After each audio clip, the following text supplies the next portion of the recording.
We're talking to the chairperson of the Democratic Party in the state of Tennessee, Mr. BTuke, who has given us some additional information from our first segment dealing with the party specifically in the state of Tennessee.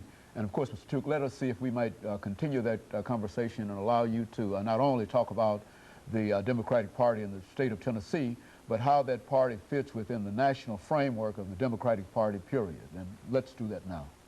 Thank you, Dr. Haney. And just continuing on, we were talking about some of the issues that are really important in the Tennessee Democratic Party, and they really have a national fit as well.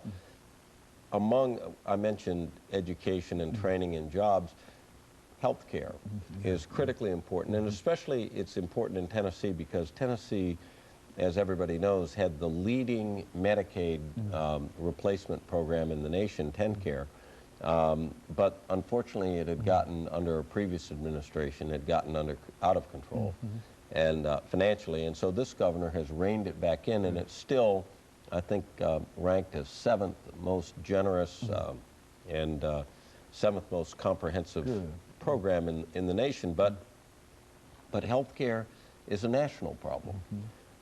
We have way too many Americans, 43 to 48, depends on which source you look at, million Americans without any health insurance of any kind. We have 600,000 people in Tennessee who don't have health insurance. It's a national problem, and it affects the state. One of the things we're really concerned about is making sure that we have an effective healthcare delivery system and a way of paying for it. And that's a platform of the National Democratic Party as well as the state party. We have, moving on into kind of how things look in a national scene, we of course have primaries going on right now in both the Republican Party and the Democratic Party for the United States Senate. It's interesting to see the contrast in how those primaries are going. In the Democratic Party, we have two wonderful candidates. One, Senator Rosalind Carita, state senator. She's a registered nurse. Interestingly, she's conducting a tough, hard campaign. Most people would say clearly as an underdog, but a great campaign, a positive campaign.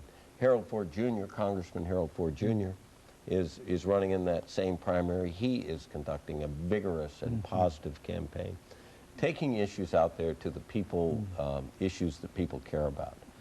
On the other hand, excuse me, the other party has three candidates who I have observed attack each other. And I understand that. I understand politics, but the trouble with that is that it leaves the people kind of without a real chance to make their own minds up, attacking one another as they've been doing almost at a character level, trying to brand people as too liberal or too conservative is not helpful. I think it's much more helpful to have a campaign such as our candidates are waging, demonstrating to the people the issues that are most important to Democrats and we think will be most attractive to Tennesseans. That is consistent with what's going on nationally. Nationally, President Bush's approval ratings are at an all-time low. They're down around 38%. The country's in a Democratic mood. The Republicans control Congress. The deficit is a mess. The war in Iraq does not seem to be going well. We have a problem with eavesdropping. The government essentially monitoring what private citizens say on the telephone in the name of security, but perhaps going too far, but an ineffective congressional oversight. We think that this will cause the people of America to say, you know what, we need to have a Congress that will take a look at these things from a critical eye. And we think that that'll cause Americans, in particular Tennesseans, to elect Democrats to the Congress and to the Senate. And we look forward to taking over at least one of the two houses of Congress in 2006 and perhaps both. And of course, we'd love to see both. It's important for government to be shared. I think it would be just as problematic perhaps for Democrats to control all three branches of government as it is for Republicans to control all three branches of government. Shared government is best. Government from the middle is best. We don't want government from either fringe. And I think the Republicans are presently too beholden to the right wing of their party. Fundamentalists, people who characterize themselves as Christian. It's not my kind of Christianity, but they characterize themselves that way. And I think they bring too much of a hard edge and too much of a right-wing approach. And I think most Americans are uncomfortable with that. Most Americans want to see government from the middle. I think we offer that and bring that. I know our two candidates for the U.S. Senate bring that. I hasten to add that we have 5 of the 9 congressmen from Tennessee, congresspersons from Tennessee, are Democrats. And ours are blue dog Democrats. They're good, hardworking, good, solid Democrats, but they call themselves blue dogs because they have a focus on economic issues, to be sure that we are a fiscally sound country. Here in Nashville, we're blessed to have Jim Cooper as our congressman, and he's one of the finest congressmen in the Congress. And he's joined by his colleagues, Congressman Ford, Congressman Lincoln Davis, Congressman John Tanner. It's just wonderful to have this caliber of congressmen. And of course, the dean of the delegation is Congressman Bart Gordon in our neighboring county, Rutherford County, and around that region. These are good, solid Democrats who are interested in governing with fiscal sensibility. The deficit is going to be a huge issue nationally. The absence of a sound energy plan is going to be a huge issue nationally, as it is in Tennessee.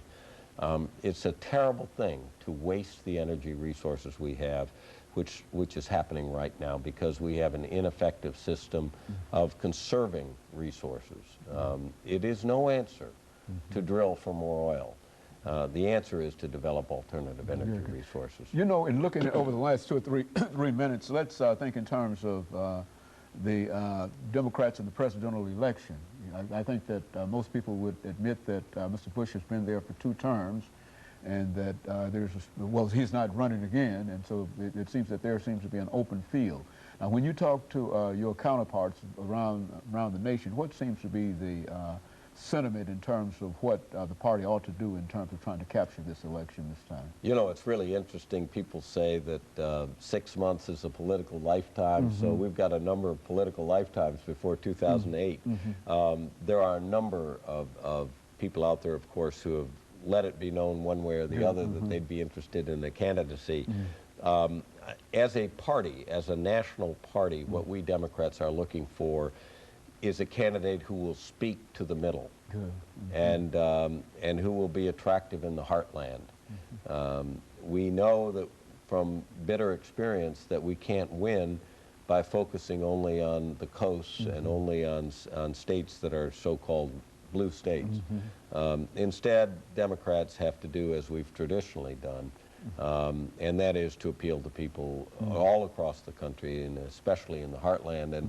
And since we in Tennessee are especially in the heartland, Tennessee is uniquely positioned. We border more states than any other state in the Union.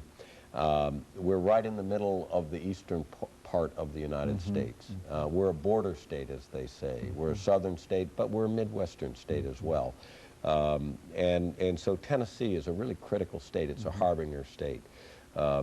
So I look for a candidate that will be attractive across the board nationally. And there are a number of people who are out there campaigning right now. I'd hate to mention anyone in particular because it might suggest that I or our party favor that person. And presently, I'll be honest with you, I don't favor everyone. I'm listening, I'm watching, I want to see who emerges, I want to see the kinds of issues that these candidates think are important. I want to see how they speak to the American people. Very good. And of course, Mr. Tuke, let us well, I think this is about the last segment here. And of course, we're getting near the end of the segment. But let me say before, over the last 30 seconds that we have, that we appreciate the kind of information, because that's essentially what we wanted to do, to get some sentiment in reference to the Democratic Party and in spite of the fact that we introduced you as gave you an opportunity to be partisan, we understand exactly what you said in reference to where the party stands. And I don't think that it's a partisan position that you've taken in terms of demonstrating what the Democratic Party stands for and what the party has done. And of course, let me encourage our audience to tune in again next week for another informative edition of Comments. Thank you and good morning.